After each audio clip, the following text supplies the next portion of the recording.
Santa Monica Update, your source for local news in Santa Monica. If you saw somebody having a medical emergency and nobody was around to help, would you know what to do? Each and every day, citizens around the country are stepping up in extreme situations. Today, we honor a few of those folks who have gone above and beyond, along with a local Santa Monica firefighter. Goldner has the story. It was a great day as a handful of Santa Monica's finest firefighters were promoted up the ranks.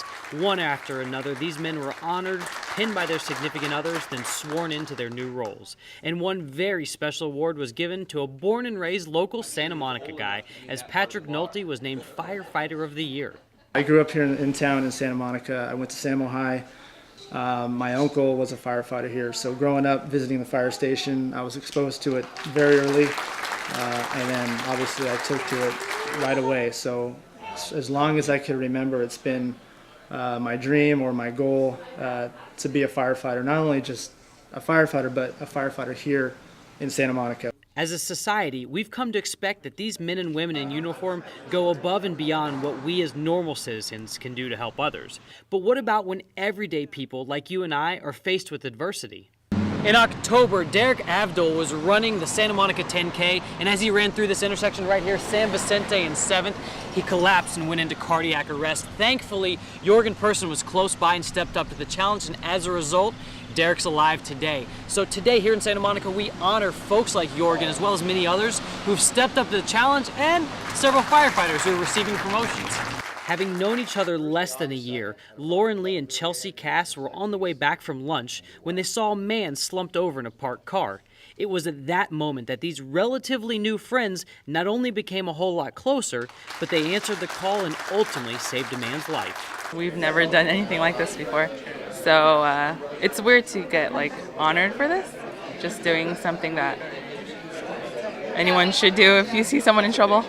Chelsea immediately pulled the man from the car and started chest compressions while Lauren called 911, and soon after emergency responders arrived, the man was taken to the hospital.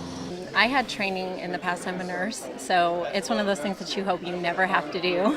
But once it comes up, you're like, okay, I know what I need to do and what needs to be done. So I just went through the motions. I've been doing this for 30 years, and I've never been surprised, I suppose, by a citizen in time of crisis willing to step up, react. I guess if you're an emergency responder, you have a tendency to kind of zero in on these things a little bit more, but I've been part of a couple of fire departments. I had a lot of opportunity to be involved with some citizens, and I think that it's indicative of who we are, especially in Santa Monica. And while Jorgen Persson told us he was uncomfortable even being honored for this and didn't want to speak on camera about something he feels everyone would have done, the man he saved, Derek Avdol, was not short on praise for Jorgen, Tom Burbank, and the Santa Monica emergency responders that helped save his life. They absolutely saved my life. I wouldn't be here if they hadn't done what, that cliche thing that we all hope that we would do in that situation, but they're the rare people that actually do that, and it's amazing. I couldn't be more grateful to them. I owe my life to them. This is just further proof of how truly great our community really is. Do you think you have what it takes if someone needed your help? For more info on first response and CPR training, check out the Santa Monica chapter at redcross.org/ca/Santa-Monica. And why not think about taking a class? Because you never know when you might need to save a life.